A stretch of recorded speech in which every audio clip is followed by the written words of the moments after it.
ایمان وایي څه ته وایي یو ایمان دی او بل څه دی اسلام دی موږ فرق په عامو درسونو کې بیان کړی و څه فرق دی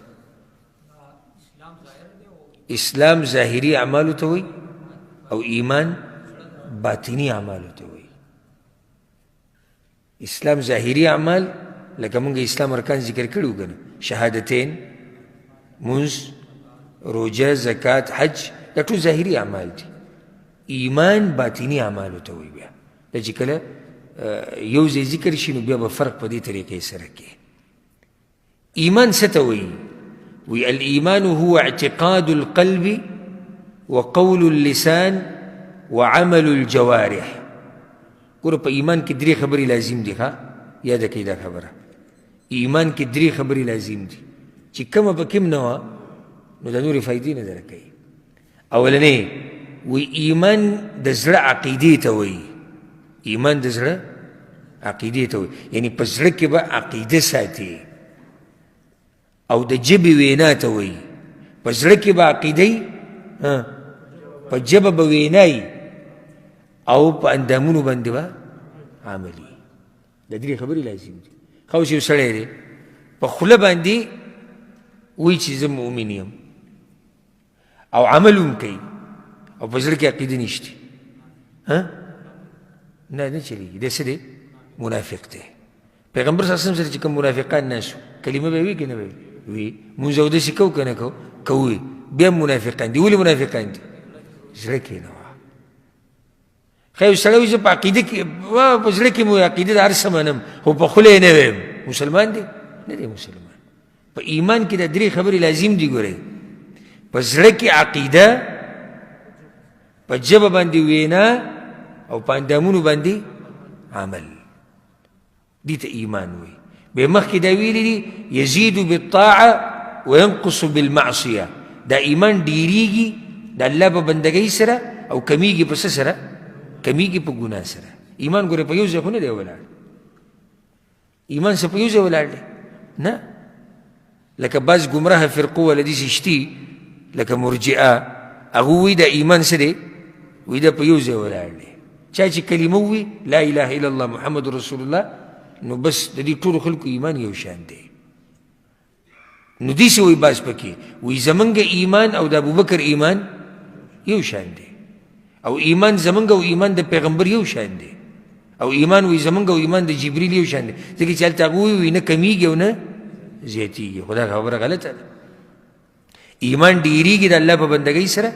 او کمیږي په څه سره په ګناهونو سره دلیل یې پرې راوړی لیزدادو ایمانا مع ایمانهم چې د دوی ایمان ډیر شي د دوی څه ډیر شي ایمان لیزدادو ښه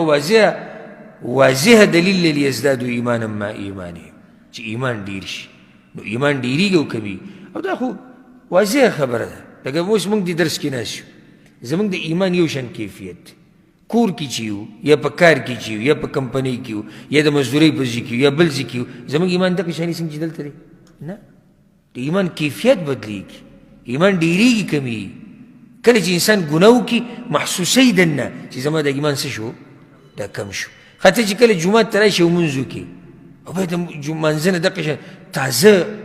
وځي او خوشحاله د زړه د سړي سمداسې ټوپونه وایي چې کله د لمانځه نه سړی وځي سم خوشحاله لکه یو غټ بوج چې د اوږو نه څه شو هغه کم شو سم خوشحالي دا د څه خوشحالي ده ایمان ډېر شو که نه ایمان څه شو ډېر شو د دې په عکس باندې چې کوم سړی په کور کې پروت دی او منزل نه راځي نو تاسو څه وایئ چې دا چې مونځ یې وکړو په جمع سره او دا چې ونه کړو د دې دواړو ایمان یو شان دی د دې یو شان ایمان ډېریږي او ایمان کمیږي او په دې کې عمل هم داخل دی بیا یو حدیث یې راوړی دی په صحیح مسلم کې دا حدیث دی الایمان بضع وسبعون شعبه ایمان څه د پاسه اویا څانګې لري څانګې ګوره دې کې تشبیه د ایمان د ونې سره شوې ده د ونې څانګې که نه نو د ایمان هم دغه شان دی د ونې په شان بنیاد دی سټی ده ویښې دی او بیا څانګې دي نو ایمان څانګې لري سره پاسه اویا فافضلها قول لا اله الا الله غوره څانګه کومه یوه ده لا اله الا توحید نو توحید په ژبه وینا ده او په زړه کې اقرار دی هغه خبرې له اوس رالو چې په زړه کې به عقیده ساتي په ژبه باندې به وینا کې وادناها او د ټولو نه کمه په درجه کې هغه دا ده اماطة الاذى عن الطريق د لارې نه هغه شی لر کول چې انسانانو ته